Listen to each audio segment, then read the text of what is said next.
Hey there, how are ya? So, I'm getting out of the car today. It is Eclipse Day, Monday, August 21st, 2017. I am walking under a rapidly disappearing sun.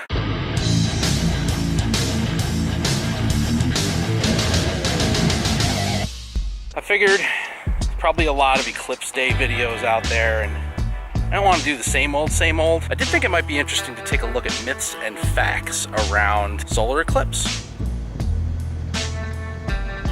I am in Rochester, New York. For me, the path of totality is roughly around 12 hours drive at best. There's no way I'm getting anywhere near the eclipse experience of a lot of my fellow citizens here in the United States. That's okay. Started taking some shots every 15 minutes or so, starting at about 1 o'clock. Just trying to take a look and see what the eclipse might look like through the camera lens. Guess we'll find out together when we jump over and let's take a peek at what I got so far. Coming out about 2:15 p.m. The projected peak of this thing here in my part of New York is about 2:30, so another 15 minutes or so. Let's establish a couple basics so we know what we're talking about in terms of the solar eclipse. This is the first total solar eclipse to pass over the continental United States in the new century. It's the first total eclipse on American soil since 1991, where it was visible from Hawaii. Prior to that, it had been 38 years since the last visible eclipse in the United States. That was in 1979 and really only swept a handful of northwestern states in the country. In fact, having a total solar eclipse move across the continental United States is exceedingly rare. Last time was in 1918. What's really cool is my part of New York will be in the path of totality when this happens again in 2024. So I will be back.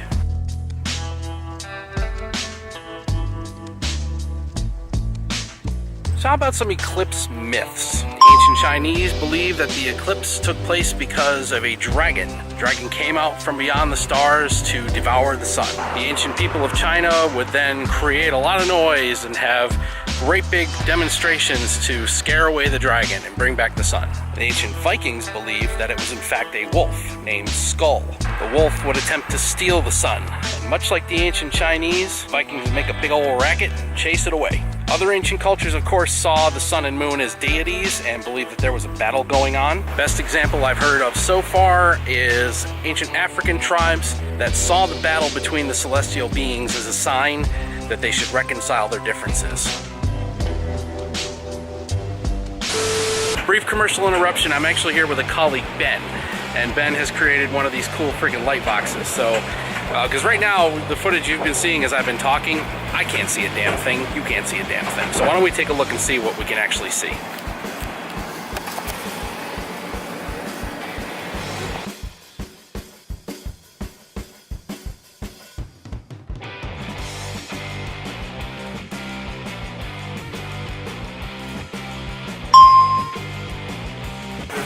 That is pretty awesome. All right, well, again, we'll get back to what we were talking about a minute ago. Thanks so much, Ben. All right. Let's get back to it. How about another fact? Not going to get any of this effect here in New York where I am, but some areas under the path of totality, especially in warmer climates, what appear to be snake-like figures moving around in the shadows have been observed for centuries. Like anything else, that creates a lot of mysticism and supernatural belief. But in fact, NASA has confirmed the existence of this phenomenon. Although they don't know 100%, best guess is that it is atmospheric disturbance at the ground level caused by the focusing of the sun's rays.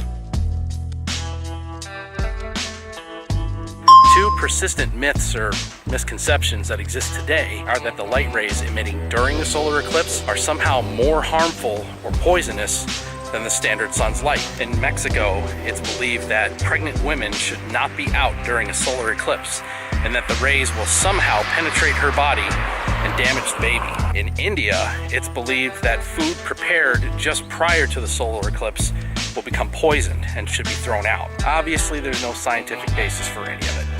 All right, one last little piece of fact for you, and considering I'm filming this on Eclipse Day, not posting it till today, and who knows when you're actually going to see it, probably would have been more helpful to folks ahead of time, just the same as how looking at the solar eclipse and the sun in general can damage the sensitive little sensors inside your eyeballs. It can also damage the sensitive little sensor inside your camera.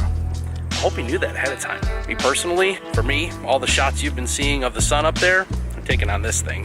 It's an older smartphone, doesn't have a very good camera anyways. Still not sure if you're seeing anything worthwhile, but your more expensive and sensitive DSLRs and point and shoot cameras that have really great little light sensors in there, very easily burn them out in events like this. So if you were out there catching a sneak peek, maybe a couple of snapshots and some video, I hope you're safe and I hope your equipment's okay. I hope your eyes are okay. All right, it is coming on 2:30 p.m. East Coast time here. Should be about the peak of the event where I'm at. I'm gonna go ahead and catch just a little bit more footage of the sun and then get back to work. Look, it's right there.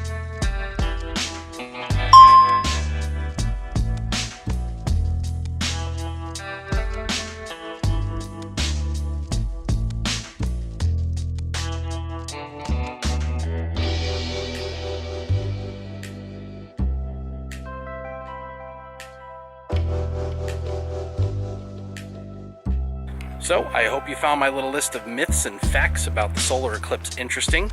I'd love to hear your experiences. Share it down in the comments. Tell me, where were you?